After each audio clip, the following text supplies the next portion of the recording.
For context, I don't have a fence.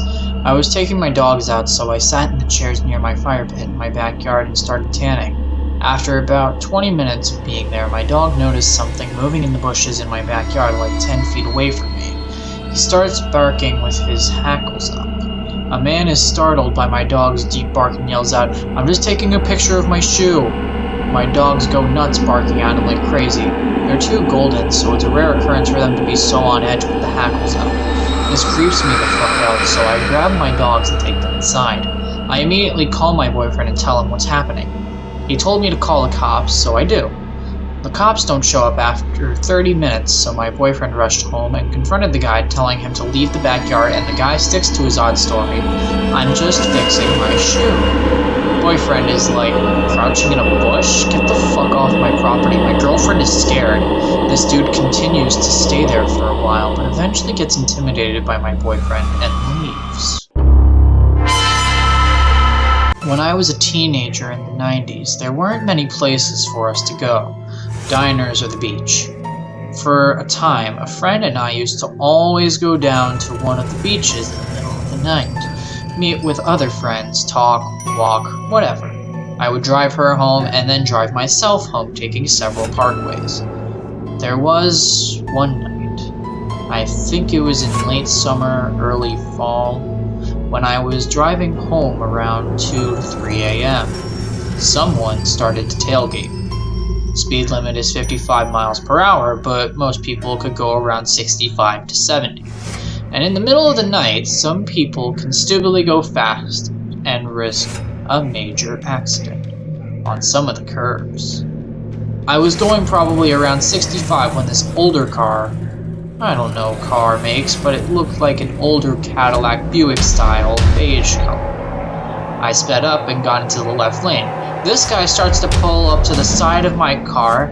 I look over quickly and see a head without any features. No hair, no eyes, it's just a big gaping mouth and a sort of evil smile as it turned to look at me. Definitely scary as fuck and deliberately menacing. I freaked the fuck out and sped up.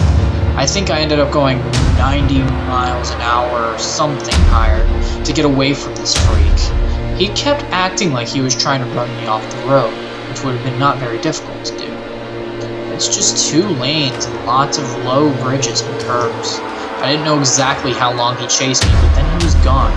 I was too freaked out to notice if he had slowed down, took an exit, or just vanished. I got home and could not sleep there. It never happened again, but it definitely spooked me. Could have been a mask, or maybe something a little more supernatural. I'm a 27-year-old male, went into a mall I hadn't visited before that I wanted to check out as I had entered this somewhat disheveled-looking man, perhaps a beggar, but not sure, was standing right outside the entrance, and I entered quickly since there were a few other questionable people outside, especially one that was irate, speaking to himself. The others were smoking. As I walk in, the disheveled man enters right behind me, and I didn't have time to hold the door for him to enter, which I think somehow triggered him. I really had to use the restroom, so that was the first thing I tried looking for. As I kept looking around, I noticed the guy was acting super creepy, staring emotionless or blankly right at me, walking at the same pace behind me, so I decided to take the longer, more winding way, hoping I would lose him at some point. I could not get rid of this bad feeling and noticed he kept taking the same escalators and walking the same direction I was. He was still behind me. Even when I went to the top floor, I would turn left, he'd turn left. Take the escalator when I did, take the longer way, and he'd walk the exact same path I walked. It was super scary. He was now at a distance, but I had a strong feeling that he expected me to stop somewhere so he could catch up to me. It didn't help that the lighting was unexpectedly poor inside the mall that day, and not many people were there, meaning it would be the perfect place to get mugged, hurt, or both.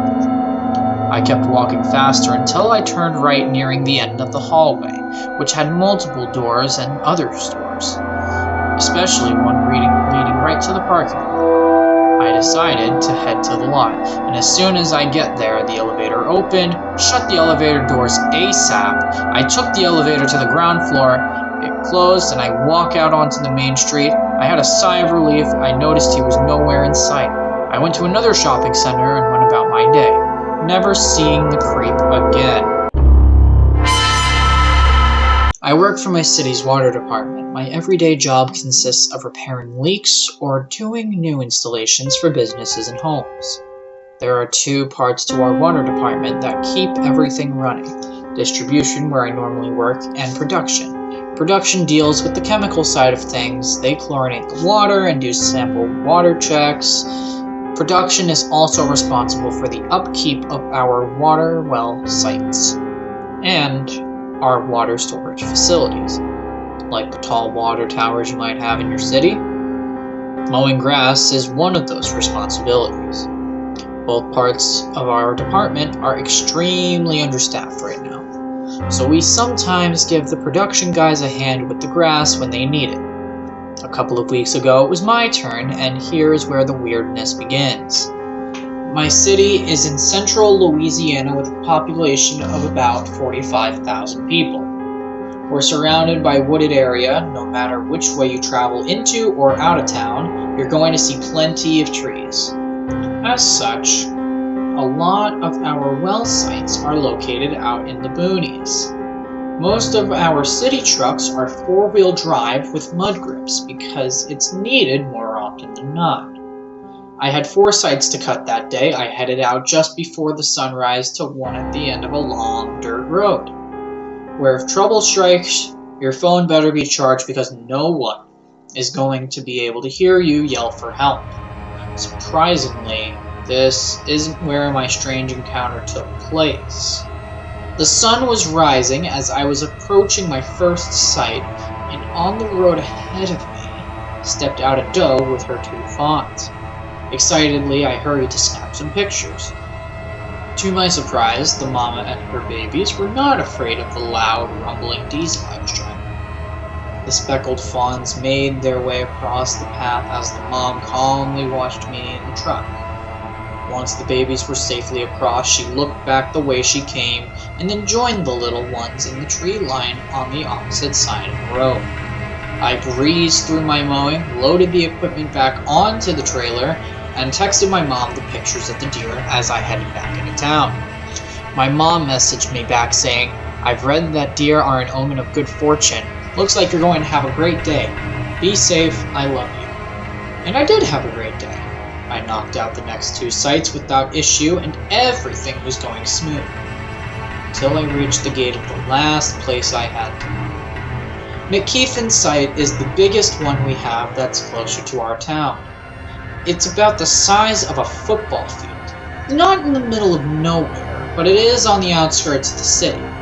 There's normally plenty of traffic that travels on the road there, so there's really no feeling of seclusion, even though it's surrounded by thick woods on 3 sides. I've cut this spot plenty of times, but that day felt different.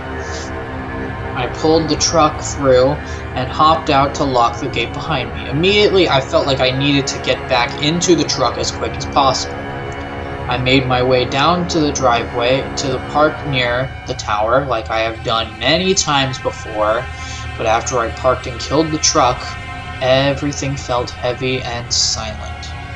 I don't know how long I sat until I was able to will myself to open the door and get out. Instantly, I felt eyes on me. The feeling was coming from the back right corner of the field outside the fence, just in the tree line where the palmetto bushes grow.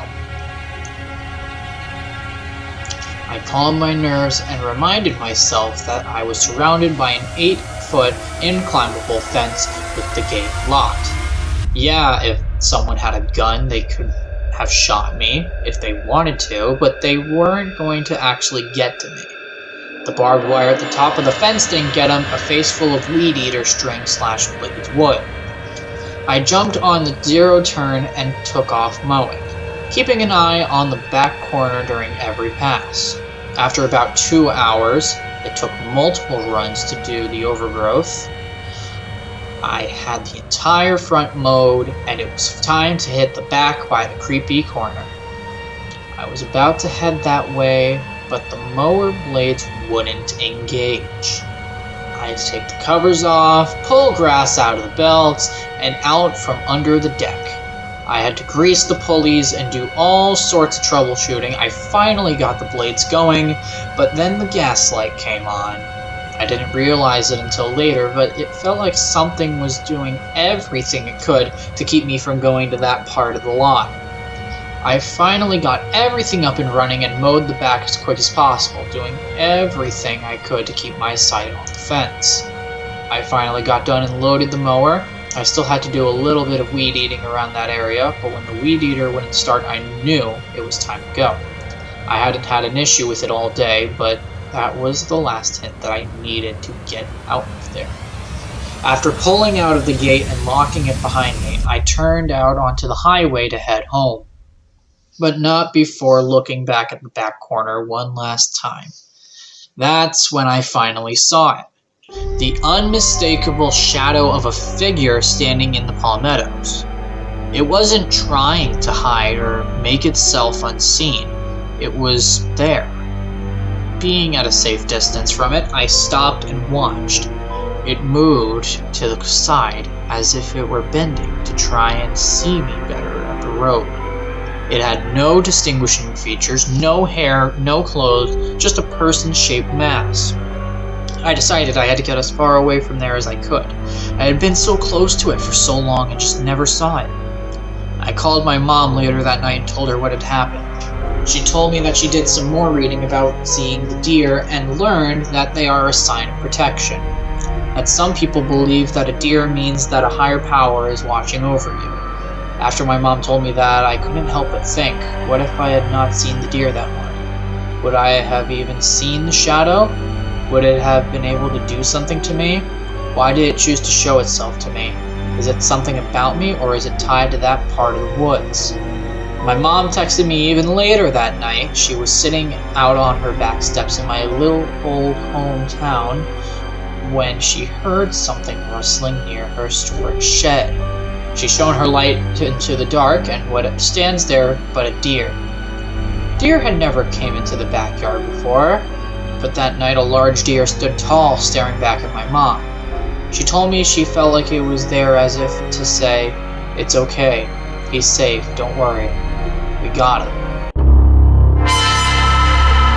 So this happened yesterday. I took my 1-year-old, 115-pound Rottweiler named Owen to a local elementary school a few minutes from my house. It's an enclosed playground that is open to the public and off-leash animals after school hours and on the weekends. When we pulled up, I had seen a man dressed super fancy, like unusually fancy for a Thursday at 3 p.m., but nonetheless good taste in clothing, underneath his car working on. We got inside and were walking around close to one end of the parking lot when this guy comes up to the fence and asks me to help him with his car problems. I should also say I am no way unfamiliar with anything car related. I should be, however. He asked me to get in his car and push down on the clutch so he can do something underneath. I told him I can't help you with that. He proceeded to get frustrated and insisted I get in the car because it's easy, all you have to do is push the pedal. Again, I told him I couldn't help him with that and I had my dog with me. He got agitated, so I called my dog over and placed him in a guard command, have him come up from behind and in between my legs. Only then did he decide to back off and call someone to help him. I immediately voice texted my mom his and the car's description because she ain't raised someone that naive. I waited until he left to take my dog home, even though he wasn't anywhere near my car and I didn't have to walk past him. The kicker is, on my way to work this morning, I was 2 cars behind him turning left onto the main thoroughfare to get to my studio. Poor guy was broken down in a turn lane. I kind of feel bad for not helping him yesterday because I'm sure he wasn't trying to nab me, but I also listened to too much true crime and am paranoid, lol. Honestly, it was creepy, but I'm proud of my sweet pup who did his job acting as a deterrent and my scary bodyguard. So this happened a few years ago, but I was thinking about it recently and want to tell others. So one day, I was home alone, not for very long. My parents had to check on my grandparents who live literally down the road. So I was alone for about half an hour. I was 13, their home phone rang, so I answered. My dad has a company, so I always answered and knew how to handle customers and redirect them to my dad's mobile. I thought it was either a family member or a customer, but it was one of those cold call scammers. He asked if he could speak to the owner of the property. I said he was unavailable, and he asked to speak to my mother. I said she was unavailable. Then his tone changed into a creepy, yet soft, deep voice. He asked how old I was. I thought it was innocent, and I said I was 13. Big mistake. He then proceeded to ask if I was home alone. I freaked out and ended the call, as well as calling my parents and texting a friend who lived a few doors down from me. I could be overreacting, but is it weird that a complete strange cold caller suddenly asked my age and if I was home alone? I never said I was alone. All I said is that my parents were unavailable. This happened in New York City, years ago when I was a freshman in college. I was out partying one night with some friends. I wasn't drunk or on any hard drugs, but I definitely smoked a blunt or two. Around 3 a.m. we went our separate ways. I got off the train and began walking home. I had to take a longer route home that night because some train lines were under maintenance. When I got off the train, I realized I had to walk past the cemetery. I started to feel uneasy. But I wasn't afraid for any real reason. About 10 blocks and I'm home. I always saw trucks lined up on the cemetery blocks, and being it was a desolate area, I assumed truckers would park their trucks by the cemetery to take naps or sleep before continuing their routes. Back then, I thought nothing of it. A few minutes after getting off the train, I heard a faint sound of what I guessed was a car or truck door shut behind me. I turned around and saw nothing. I scanned my surroundings once and didn't see one other person ahead or behind me for as far as I could see. I keep walking, this time a bit faster, and about a minute later I hear footsteps behind me. I turned so quick and I saw a man walking fast a few feet behind me. When he saw me turn, he began catcalling me by making kissing noises. I was used to these catcalls, especially living in New York City. By my house, there would be a line of men on the corner every morning waiting to get picked up for construction work. Every time I passed them to go to the store, I would get catcalled and harassed. So I ignored him and kept walking, but definitely faster this time. A few seconds later, he was running to catch up with me, and he was now at my side, speaking to me in Spanish, which I don't speak. He grabbed my arm tightly and began pulling me toward him when I started screaming and fighting him off. He pushed me up against the cemetery fence in the midst of this. My heart sunk to the floor as I thought I'm about to get raped or worse. Seconds later, he had me off my feet by both arms, and his face turned white in the moonlight. A face of pure horror as he looked past me into the cemetery, fixated on something. He let out a blood-curdling scream and let me go. As I dropped to the floor, he was already across the street, running out of sight. Choking on tears, shaking beside myself, I picked myself up and ran so fast the last few blocks to my house. I did not turn to look inside that cemetery once. I did not turn around at all. I did not stop until I was home. I never took that train or walked past that cemetery again. And to be honest, I never told my parents. I only told a handful of friends over the years, because until this day, I still don't understand what happened. But something probably saved my life. It was around midnight and I couldn't sleep, so I decided to go for a walk. There was a bunch of shops, grocery stores, restaurants, etc. by my house, all of which are closed, but it's a well-lit area, so I like to walk around it. I'm walking down the sidewalk and I see a truck parked at the furthest edge of the grocery store's parking lot. It's not uncommon to see cars parked there all night, so that's not unusual, but the truck was off and someone was just sitting in the driver's seat. I don't think much of it and just keep walking. I see the truck starting to drive off onto the road. I'm going on the same direction as me. I keep walking and the truck doesn't pass me, so I turn around and this guy has his window down and he's staring at me. We make eye contact for a few seconds and he drives off and parks at the 24-hour gas station just in front of me. I pass by and see he doesn't go get gas or go in. I kept walking for a bit and see in the distance he's finally moving.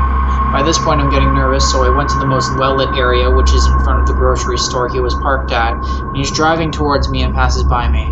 Odd and a little unsettling, so I decide to head home. I have to turn around and head back where I came from to get home, so I start making my way. I see the truck drive down the road at the edge of the parking lot. This makes no sense as he's driven in a massive circle, and the only reason I can think is because I'm here.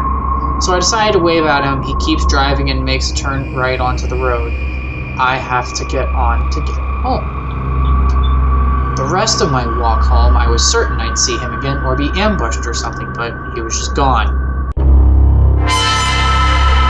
This happened when I was 17 years old. I'm 20 now. I'm from Bosnia and used to go fishing with my friends whenever I could.